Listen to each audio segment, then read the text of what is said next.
Friends, welcome back to channel. ഇന്ന് നമ്മൾ കാണാൻ പോകുന്നത് പീസ് ട്രാപ്പിൻ്റെ 8ാമത്തെ എപ്പിസോഡാണ്. അതായത് ഫൈനൽ എപ്പിസോഡാണ്. കഴിഞ്ഞ എപ്പിസോഡ് എൻഡ് ആയത് തന്നെയാണ് ഈ ഒരു എപ്പിസോഡിൻ്റെ സ്റ്റാർട്ടിങ്ങിൽ കാണിക്കുന്നത്. എപ്പിസോഡിൻ്റെ സ്റ്റാർട്ടിങ്ങിൽ തന്നെ ദോഹയാണെങ്കിൽ ടേക്കിനോട് എനിക്ക് തന്നെ ഇഷ്ടമാണെന്ന് പറയുന്നുണ്ട്. ആ സമയം ടേക്ക് നീ ഇത് സീരിയസ് ആയിട്ടാണ് പറയുന്നതെങ്കിൽ ഇനി തൊട്ട് നമ്മൾ ജസ്റ്റ് ഫ്രണ്ട്സ് ആയിരിക്കത്തില്ല എന്ന് പറഞ്ഞിട്ട് അവൻ ദോഹേനെ കിസ് ചെയ്യുന്നുണ്ട്. അതിനുശേഷം നേരെ വീട്ടിലേക്ക് പോകുന്നതിന് പകരം വീടിനടുത്തുള്ള അവരെപ്പോഴും വന്നിരിക്കുന്ന ഒരു ബെഞ്ച് അങ്ങോട്ടേക്ക് ചെന്നിരിക്കുന്നുണ്ട്. ദോഹയുടെ മടിയിൽ ഇങ്ങനെ തലയും വശമുണ്ട് ടേക്ക് കിടക്കുന്നുണ്ട്. ആ സമയം ദോഹയാണെങ്കിൽ വീട്ടിൽ പോകാൻ നോക്കും, നിനക്ക് റെസ്റ്റ് എടുക്കണ്ടേ എന്നിങ്ങനെ പറയുമ്പോൾ ടേക്കാണെങ്കിൽ ഇല്ല, ഇങ്ങനെ ഇരിക്കാം, അതാകുമ്പോൾ നിന്റെ മുഖത്തോട്ട് എനിക്ക് നോക്കിയിരിക്കാമല്ലോ എന്ന് പറയുന്നുണ്ട്. ദോഹയപ്പോൾ ഈ സമയത്താണോ നീ കോമഡി പറയുന്നത്? നിനക്കാണെങ്കിൽ വേറെ ടൈമൊന്നും കിട്ടിയില്ല, നീ ഇവിടെ വയ്യാതിരിക്കുന്നത് നിനക്ക് കണ്ടുകൂടി, നീ ശരിക്കും ഓക്കെ ആണോ എന്നൊക്കെ ചോദിക്കുന്നുണ്ട്. ആ സമയം തനിക്കൊരു ഐസ്ക്രീം കിട്ടിക്കഴിഞ്ഞാൽ താൻ ഓക്കെ ആവുമെന്ന് തിരിച്ച് ടേക്ക് പറയുന്നുണ്ട്. ദോഹയപ്പോൾ എൻ്റെ പൊന്നെ നീ കളിക്കാനായിട്ട് നിൽക്കുവാണോ എന്നിങ്ങനെ പറയുമ്പോൾ ഇല്ല, സത്യമായിട്ടും എനിക്ക് ഐസ്ക്രീം വേണമെന്ന് പറയുന്നുണ്ട്. അങ്ങനെ ദോഹ ചെന്ന് ഐസ്ക്രീം വാങ്ങിച്ചുകൊണ്ട് വരുന്നുണ്ട്. ആ ഒരു ടൈമിന് ടേക്കാണെങ്കിൽ മറ്റൊരു ഫ്ലാഷ് ബാക്ക് ആലോചിക്കുകയാണ്. അവൻ മുമ്പ് ഇതുപോലെ സ്പോർട്സ് ഒക്കെ ചെയ്തിട്ട് കൈ ഒടുങ്ങിയിട്ടുണ്ടായിരുന്നു. അന്നും ഇവൻ ഭയങ്കര കൂളായിട്ടിരിക്കുകയാണ്.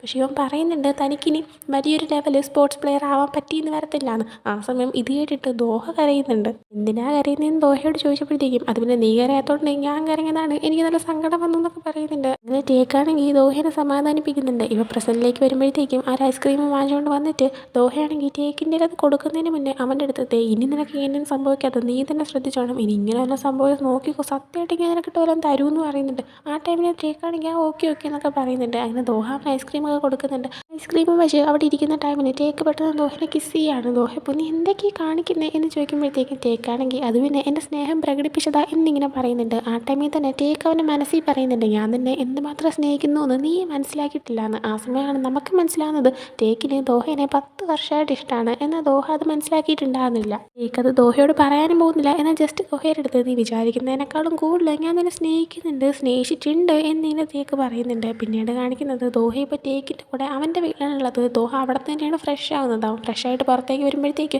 ടേക്കാണെങ്കിൽ അവൻ ഡ്രസ്സ് മാറ്റിയിട്ട് വേറെ ഇടാനായിട്ട് പാടുപെടുന്നുണ്ടായിരുന്നു ഒരു കൈ കാരണം. അങ്ങനെ ദോഹ ചെന്ന് അവനെ ഹെൽപ്പ് ചെയ്യുന്നുണ്ട്. എന്നിട്ട് ടേക്ക് നീ ഇവിടെ അല്ലേ നിൽക്കുന്നതെന്ന് വെച്ചപ്പോൾ ദോഹയാണെങ്കിൽ ഞാൻ വീട്ടിലോട്ട് പോകാണെന്ന് പറയുന്നുണ്ട്. ആ സമയം ടേക്ക് അതെന്ത് പറ്റി, നീ ഇവിടെ നിന്നല്ലേ കുളിക്കുകയൊക്കെ ചെയ്തത്, ഇവിടെ തന്നെ നിന്നോ, നീ മുമ്പ് ഇവിടെ കുറേ തവണ നിന്നിട്ടുണ്ടല്ലോ എന്ന് പറയുമ്പോൾ ദോഹയാണെങ്കിൽ അന്ന് ഫ്രണ്ട്സ് ആയിട്ടല്ലേ, പക്ഷെ ഇപ്പം അങ്ങനെയല്ലല്ലോ, ശരി എന്നാൽ നോക്കി ഗുഡ് നൈറ്റ് ഞാൻ പോകാനെന്ന് പറഞ്ഞ് ദോഹ എഴുന്നേൽക്കുന്നുണ്ട്. എന്ന് ടേക്ക് അവൻ്റെ കൈ പിടിച്ചിട്ട് നീ ഇവിടെ തന്നെ നിൽക്കാനേ പറയുന്നുണ്ട്. ദോഹ ഇപ്പോൾ എന്നാൽ ഓക്കെ ഞാൻ താഴെ കിടക്കാം, നീ ബെഡിൽ കിടന്നോളാനായിട്ട് പറയുന്നുണ്ട്. എന്നത്തേക്ക് ഇല്ല നമുക്കിവിടെ ഒരുമിച്ച് ബെഡിൽ കിടക്കാമെന്ന് പറയുന്നുണ്ട്. അങ്ങനെ രണ്ടുപേരും ഉറങ്ങാനായിട്ട് കിടക്കുന്നുണ്ട്. രണ്ടുപേർക്ക് ഉറക്കം വരുന്നില്ല. അങ്ങനെ ദോഹ ടേക്കിനെ വിളിച്ചിട്ട് നീ ഉറങ്ങിയോ എന്നൊക്കെ ചോദിക്കുമ്പോൾ ഇല്ല എന്നൊക്കെ ടേക്ക് പറയുന്നുണ്ട്. ദോഹ ഇപ്പോൾ തനിക്ക് നല്ല ചൂടെടുക്കുന്നു എന്ന് പറയുമ്പോഴത്തേക്ക് ടേക്കാണെങ്കിൽ ചൂടെടുക്കുന്നു, നിനക്ക് വല്ല പനി വേണോ എന്നൊക്കെ ചോദിച്ചിട്ട് പനിയുണ്ടോ എന്നൊക്കെ ചെക്ക് ചെയ്ത് നോക്കുന്നുണ്ട്. ആ സമയം ദോഹ പനിയൊന്നുമില്ല, ഇത് അല്ലാണ്ട് എനിക്ക് ചൂടെടുക്കുന്നതാണെന്ന് പറഞ്ഞിട്ട് ടേക്കിനാണെങ്കിൽ അവൻ നെറ്റിയിൽ ഒരു കിസ് കൊടുക്കുന്നുണ്ട്. ആ സമയം ടേക്കാണെങ്കിൽ അവൻ്റെ അടുത്തേക്ക് നിന്നിട്ട് നീയാണ് എൻ്റെ കൺട്രോൾ കളഞ്ഞെന്ന് പറഞ്ഞിട്ട് ദോഹേനെ കിസ് ചെയ്യുന്നുണ്ട്. ദോഹയും തിരിച്ച് കിസ് ചെയ്യാണ്. പിന്നീട് കാണിക്കുന്നത് അടുത്ത ദിവസം രാവിലെ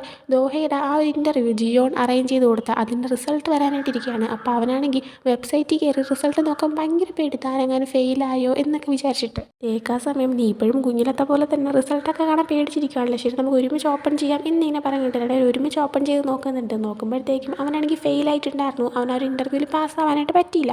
ആ സമയം ടേക്ക് നീ എന്തിനാ വിഷമിക്കുന്നത്, നീ എൻ്റെ ബോയ് ഫ്രണ്ടാണ്, നിനക്ക് ഇവിടെ വേറെ ഇഷ്ടം പോലെ സ്ഥലത്ത് നല്ല അടിപൊളി ജോലി കിട്ടും എന്നൊക്കെ പറയുന്നുണ്ട്. ആ ഒരു ടൈമിൽ തന്നെ ജിയോണിനെ കാണിക്കുകയാണെങ്കിൽ ജിയോൺ ഇപ്പോൾ അവൻ്റെ കമ്പനിയിൽ അവനാണെങ്കിൽ കഴിഞ്ഞ ദിവസം മീറ്റിങ്ങിന് പോകുന്ന ടൈമിന് അവൻ്റെ ബോസും മറ്റൊരാളും കൂടെ ആയിട്ട് ഇതുപോലെ ഇൻഫർമേഷൻ ലീക്ക് ചെയ്തതിൻ്റെ പേരിൽ ദോഹേനെ വെറുതെ പിരിച്ചു വിട്ടു എന്നൊക്കെ പറഞ്ഞത് കേട്ടായിരുന്നല്ലോ. അപ്പോൾ ഇത് ആരാ ചെയ്തതെന്ന് അവനിപ്പോൾ മനസ്സിലായി, അത് അവൻ്റെ തലപ്പത്തിരിക്കുന്ന ഒരു ബോസ് തന്നെയാണ്. അപ്പോൾ അയാളുടെ അടുത്ത് പോയിട്ട് നിങ്ങളാണ് ചെയ്തതെന്നൊക്കെ എനിക്ക് മനസ്സിലായി, മര്യാദയ്ക്ക് ഒരൊറ്റ ദിവസം കൂടെ സമയം തരാം, അതിനുള്ളിൽ എന്താണെന്ന് വെച്ചാൽ തിരിച്ച് ചെയ്തോ, ഇല്ലെങ്കിൽ നോക്കിക്കോ ശരിയാക്കി തരുമെന്ന് പറഞ്ഞിട്ട് അവൻ പോകുന്നുണ്ട്.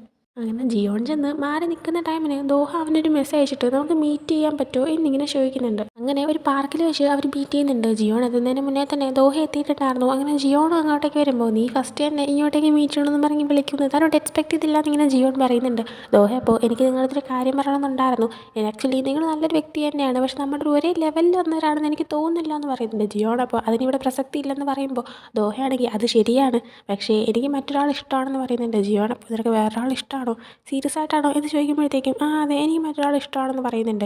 ജിയോൺ അപ്പോൾ എങ്കിൽ ഓക്കെ എന്ന് പറഞ്ഞിട്ട് ഇങ്ങനെ ഷേക്ക് ഹാൻഡ് കൊടുക്കുന്നുണ്ട്. നമുക്ക് ഇവിടെ വെച്ച് കൈ കൊടുത്ത് പിരിയാന്നൊക്കെ പറയുന്നുണ്ട്. ദോഹ അവിടെ നിന്ന് പോകുന്നുണ്ട്. ജിയോൺ പക്ഷേ അവിടെ കുറച്ച് നേരം ഇങ്ങനെ ദോഹയായിട്ടുള്ള മെമ്മറീസ് ഒക്കെ ആലോചിച്ചുകൊണ്ടിരിക്കുന്നുണ്ട്. അതായത് ഫസ്റ്റ് ദോഹ ആ ഒരു കമ്പനിയിൽ ജോയിൻ ചെയ്ത ടൈമിന് ജിയോൺ ആണെങ്കിൽ ശ്രദ്ധിച്ചപ്പോഴത്തേക്കും ദോഹയാണെങ്കിൽ അവൻ്റെ വർക്കിൻ്റെ ഫ്രസ്ട്രേഷൻ എല്ലാം തന്നെ റൂഫ് ടോപ്പിൻ്റെ അങ്ങോട്ടേക്ക് ചെന്ന് നിന്ന് ഇങ്ങനെ ഉറക്കെ വിളിച്ച് പറഞ്ഞായിരുന്നു തീർക്കുന്നുണ്ടായിരുന്നത്. അതാണ് ഇങ്ങനെ ജിയോൺ കാണേണ്ട സിറ്റുവേഷനൊക്കെ വരുന്നുണ്ട്. അപ്പം മുതലാണ് ജിയോൺ ആണെങ്കിൽ ഇവനെ ചെറുതായിട്ട് ഇഷ്ടപ്പെട്ട് തുടങ്ങിയത്. തുടങ്ങിയത്. പിന്നീട് അങ്ങോട്ടുള്ള ദോഹയുടെ ഒരു ആക്ഷൻസും പ്രവർത്തീസും ഒക്കെ തന്നെ കാണുമ്പോഴത്തേക്ക് ജിയോണ് അവൻ്റെ അടുത്ത് ഭയങ്കരമായിട്ട് ഇഷ്ടം കൂടി തുടങ്ങുന്നുണ്ടായിരുന്നു. അങ്ങനെ അതെല്ലാം തന്നെ ഇപ്പോൾ ജിയോൺ ആലോചിക്കുന്നുണ്ട്. നൈറ്റ് ടേക്കിനെ കാണിക്കുവാണെങ്കിൽ ഇപ്പോൾ ടേക്ക് ഹരമിനെ മീറ്റ് ചെയ്യാനായിട്ട് വരുന്നുണ്ട്.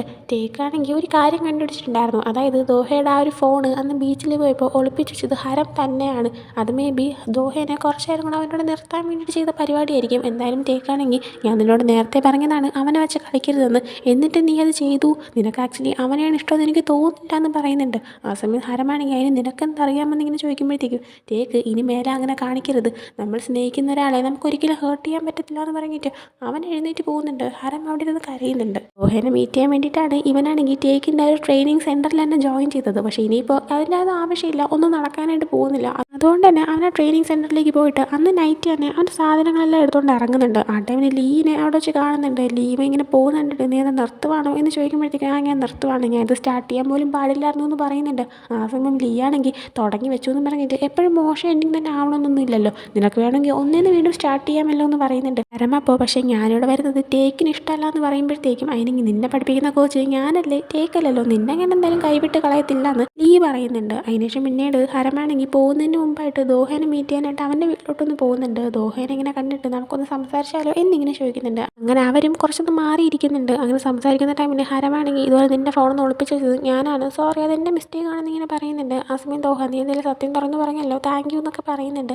അത്രയും മാത്രമേ അവർക്കിടയിൽ ഒരു കോൺവെർസേഷനായിട്ട് നടന്നുള്ളൂ. ദോഹ പിന്നെ അവിടെ നിന്ന് പോകുന്നുണ്ട്. പിന്നെ ഹരം കുറച്ച് നേരം അവിടെ ഇരുന്നിട്ട് ബീച്ചിൽ പോയപ്പോൾ ദോഹയോട് ഇരുന്ന് ഫോട്ടോസ് എല്ലാം നോക്കുന്നുണ്ട്. ആ ഒരു ഫോട്ടോസ് എല്ലാം അവൻ ഡിലീറ്റ് ചെയ്ത് കളയുന്നുണ്ട്. അതിനുശേഷം കാണിക്കുന്നത് 3 വർഷം കഴിഞ്ഞിട്ടുള്ളൊരു കാര്യമാണ്. ഇപ്പോൾ രാവിലെ തന്നെ ദോഹയാണെങ്കിൽ ഇങ്ങനെ ഫ്രഷ് ആയിട്ട് കുളിക്കാനായി പോകാൻ നിൽക്കുമ്പോഴത്തേക്കും ടേക്കാണെങ്കിൽ കുളിച്ചിട്ട് ഇങ്ങനെ ഷർട്ടൊന്നും ഇടാതെ വരുന്നുണ്ട്. അതുകൊണ്ട് ദോഹയാണെങ്കിൽ നിന്നോട് ഞാൻ പറഞ്ഞിട്ടുള്ളതല്ലേ വീട്ടിൽ നിൽക്കുമ്പോൾ ഷർട്ടൊക്കെ ഇടണമെന്ന്, നീ പിന്നെ എന്തിനാ ഷർട്ട് ഇടാതെ നിൽക്കുന്നതെന്ന് ഇങ്ങനെ ചോദിക്കുമ്പോൾ ടേക്കാണെങ്കിൽ ഞാൻ ഇടത്തില്ല എന്നിങ്ങനെ പറയുന്നുണ്ട്. അതേസമയം തന്നെ ദോഹയുടെ ചുണ്ടിൻ്റെ സൈഡിലും കുറച്ച് അവൻ പല്ലിച്ചിട്ടുള്ള പേസ്റ്റ് ഇരിക്കുന്നുണ്ടായിരുന്നു. അപ്പോൾ അത് കാണുമ്പോഴത്തേക്കും വരെ ടേക്കിനെ കൺട്രോൾ പോയിട്ട് ഞാൻ നിൻ്റെ അടുത്ത് പറഞ്ഞിട്ടില്ല ഇങ്ങനെ കാണിക്കരുത്, ഞാനങ്ങനെ നിന്നെ കിസ് ചെയ്ത് കഴിഞ്ഞിട്ട് ലാസ്റ്റ് നീ ഒന്നും പറയാൻ വന്നേക്കരുതെന്ന് പറയുന്നുണ്ട്. ദോഹ ഉടനെ തന്നെ കുളിക്കാനായിട്ട് പോകുന്നുണ്ട്. അതിനുശേഷം ദോഹ റെഡിയായിട്ട് അവന് പുതിയൊരു കമ്പനിയിൽ ജോലി കിട്ടിയിട്ടുണ്ട്. അപ്പോൾ അങ്ങോട്ടേക്ക് പോകാനായിട്ട് ഇറങ്ങാനേ നിൽക്കുന്നുണ്ട്. ആ ഒരു ടൈമിന് ടേക്ക് അവനെ ബാക്കിൽ നിന്ന് ഇങ്ങനെ ഹഗ് ചെയ്തിട്ട് അവനെ കിസ് ചെയ്യുന്നുണ്ട്. ഈ ഒരു സീനാണ് നമ്മൾ ഈ സീരീസിൻ്റെ സ്റ്റാർട്ടിങ്ങിൽ തന്നെ കണ്ടത്. ഇതും കണ്ടുകൊണ്ടായിരുന്നു സീരീസ് സ്റ്റാർട്ട് ചെയ്തിട്ടുണ്ടായിരുന്നത്. ആ ഒരു ടൈമിന് ദോഹയുടെ ബോയ് ഫ്രണ്ട് ആരാണെന്ന് നമ്മൾ മുഖം കാണിച്ചിട്ടുണ്ടായിരുന്നില്ല. ഇപ്പോൾ ടേക്കിൻ്റെ മുഖം തന്നെ കാണിച്ചുകൊണ്ട് ആ ഒരു എൻ്റയർ സീൻ നമ്മളെ കാണിക്കുന്നുണ്ട്. ആ സമയം ദോഹയുടെ ഒരു വോയിസ് ഓവറിങ് കേൾപ്പിക്കുന്നുണ്ട്. 3 വർഷം മുമ്പ് താൻ ഇങ്ങനെ ഒരു തീരുമാനം എടുക്കുമ്പോൾ അതൊരു നല്ല തീരുമാനമാവും തന്നെ ഒട്ടും എക്സ്പെക്ട് ചെയ്തില്ല. തൻ്റെ ഫസ്റ്റ് ലവും ഇത്രയും നല്ല ഒരാളെ കിട്ടുമെന്ന് ഒട്ടും എക്സ്പെക്ട് ചെയ്തില്ല. തൻ്റെ ബോയ് ഫ്രണ്ട് ഭയങ്കര പാവമാണ്, ഭയങ്കര ജെന്റിലാണ്, തന്നെ ഭയങ്കര സ്നേഹിക്കുന്നുണ്ടെന്നൊക്കെ ഇങ്ങനെ പറയുന്നുണ്ട്. അടുത്ത് കാണിക്കുന്നത് ലീനെയും പിന്നെ ഹരമിനെയുമാണ്. ഇപ്പോൾ ലീ പറഞ്ഞതനുസരിച്ച് ഹരമാണെങ്കിൽ വീണ്ടും അവിടുത്തെ ട്രെയിനിങ് കണ്ടിന്യൂ ചെയ്യുന്നുണ്ട്. അപ്പോൾ അവരിങ്ങനെ പ്രാക്ടീസ് ചെയ്യാനായിട്ട് നിൽക്കുന്ന ടൈമിൽ ലീ ഹരമിൻ്റെ അടുത്ത് നിനക്കൊരു കാര്യം അറിയാവോ, ഈ ഒരു സ്പോട്ട് ഇത് കളിക്കണമെങ്കിൽ നിനക്കൊരു പാർട്ട്ണറിൻ്റെ ആവശ്യമുണ്ട് എന്നിങ്ങനെ പറയുന്നുണ്ട്. അതും പറഞ്ഞിട്ട് രണ്ടുപേരും പരസ്പരം നോക്കി ചിരിക്കുകയാണ്. ഇനി മേ ബി അവിടെ എങ്ങനെ ഇടയ്ക്ക് എന്തെങ്കിലും വർക്കൗട്ട് ആവുന്നൊന്നും അറിയത്തില്ല. എന്തായാലും അതും കാണിച്ചുകൊണ്ടാണ് ഈ ഒരു സീരീസ് തന്നെ ഇവിടെ എൻഡ് ആവുന്നത്. സോ ഈ ഒരു സീരീസ് കണ്ടിട്ട് മൊത്തത്തിൽ എന്താണ് തോന്നിയത്, എങ്ങനെ ഉണ്ടായിരുന്നു എന്നൊന്നും പറയാനായിട്ട് ആരും മറക്കരുത്. പിന്നെ ഈ ഒരു വീഡിയോ നിങ്ങൾക്ക് ഇഷ്ടപ്പെട്ടിട്ടുണ്ടെങ്കിൽ ലൈക്ക് ചെയ്യുക, ഷെയർ, സബ്സ്ക്രൈബ് ചെയ്യുക. പുതിയൊരു വീഡിയോയുമായിട്ട് വരുന്നത് വരെ ബൈ.